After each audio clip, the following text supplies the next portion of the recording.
Hi friends, welcome to Bala's kitchen. இன்றைக்கி என்ன செய்ய போகிறோன்னா, சிம்பிள் அண்ட் டேஸ்டியாக அருமையான முட்டை வெண்டைக்காய் வச்சு ஒரு சைடிஷ் ரெசிபி தாங்க செய்ய போகிறோம்.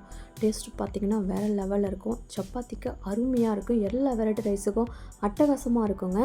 வாங்க அதை இன்றைக்கி சிம்பிள் அண்ட் டேஸ்டியாக எப்படி செய்கிறதுன்னு பார்க்கலாம். அதுக்கு ஒரு பேன் எடுத்துக்கோங்க. ஒரு 3 ஸ்பூன் அளவுக்கு ஆயில் சேர்த்துக்கோங்க. இதில் பார்த்திங்கன்னா கடுகு சீரகம் ஒரு 1/2 ஸ்பூன் அளவுக்கு சேர்த்துக்கோங்க. ஒரு பெரிய வெங்காயத்தை கட் பண்ணி சேர்த்துக்கோங்க, நல்லா பொடிசாக. இதை நல்லா வதக்கி விடுங்க. வெங்காயம் நல்லா வதங்கி வரட்டும். வெங்காயம் நல்லா கலர் மாறி வர அளவுக்கு வதக்கி விட்டுக்கோங்க. இப்போ இதில் பார்த்திங்கன்னா ஒரு கொத்து அளவுக்கு கருவேப்பிலை சேர்த்துக்கோங்க வாசனைக்காக. இதையும் சேர்த்து நல்லா வதக்கி விடுங்க.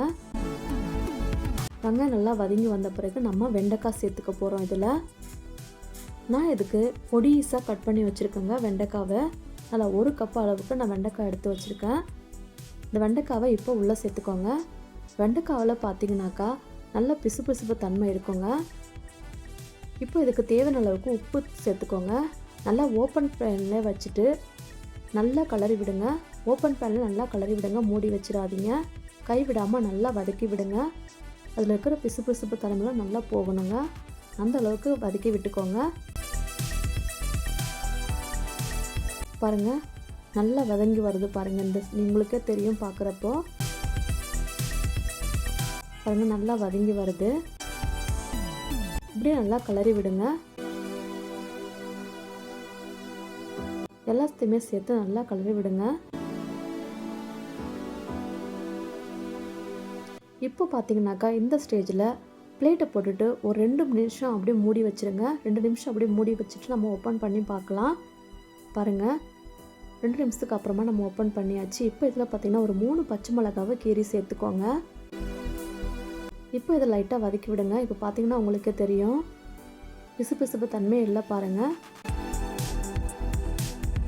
மறுபடியும் மூடி வச்சுட்டு ஒரு 2 நிமிஷத்துக்கு மறுபடியும் ஓப்பன் பண்ணிக்கலாம். இப்போ பார்த்திங்கன்னா நல்லா வதங்கி வந்துச்சு பாருங்கள். நல்லா சுருண்டு வதங்கி வந்துருச்சு. ரொம்ப சிம்பிளான ரெசிபிங்க இது. ரொம்ப ஈஸியாக செஞ்சிடலாம். காய் மட்டும் கட் பண்ணி வச்சுட்டிங்கன்னா போதும், ஈஸியாக செஞ்சிடலாங்க. இப்போ இதில் ஒரு 3 முட்டையை உடச்சி சேர்த்துக்கோங்க.